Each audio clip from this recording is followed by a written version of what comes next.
kafin ya kai ga matarsa. Wuƙa ta sami gefenta, jini ya cika farfajiyar Marmara.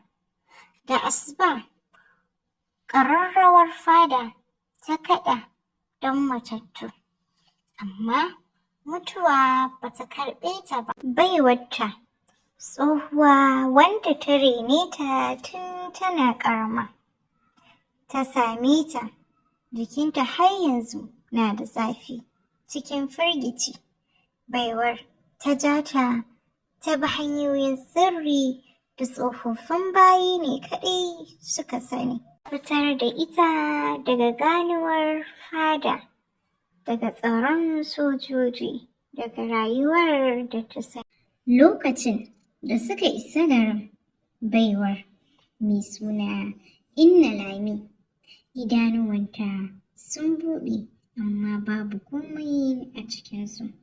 Sarauniyar Zainab ta manta da komai, ba faɗa, ba yarima, ba soyayya, ba jini. Inna Lami ta ba mutanen garin labari mai sauƙi, labarin da ba zai jawo tambaya ba. Ta ce musu, Sarauniyar Zainab baiwa ce, iyayenta sun mutu a yaƙi, kuma sunanta Dije. Tarihin Sarauniyar Zainab ta canza, ta koma Dije baiwa, kuma saboda ba ta da ƙwaƙwalwar da za ta ƙaryata haka, ƙarya ta zama gaskiyarta. A wannan lokacin, a fada, maƙiyin mai suna Giwa ya yi babban dabara. Kafin ya caka wa Sarauniyar Zainab wuƙa, sai da ya cire abin wuyarta.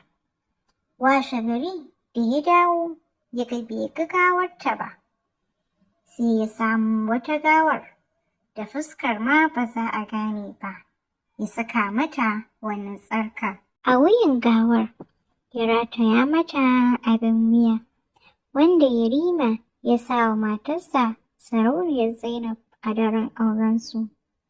Bayan kwanaki aka same shi, masarauta ta yi makoki kamar da gaske ta mutu.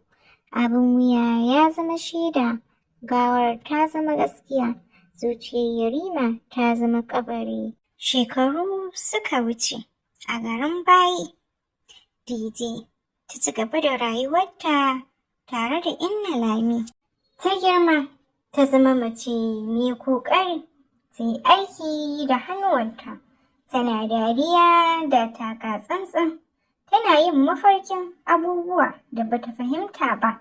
Wani lokacin tana farkawa tana kuka, tana mafarkin wuta da manyan ɗakuna.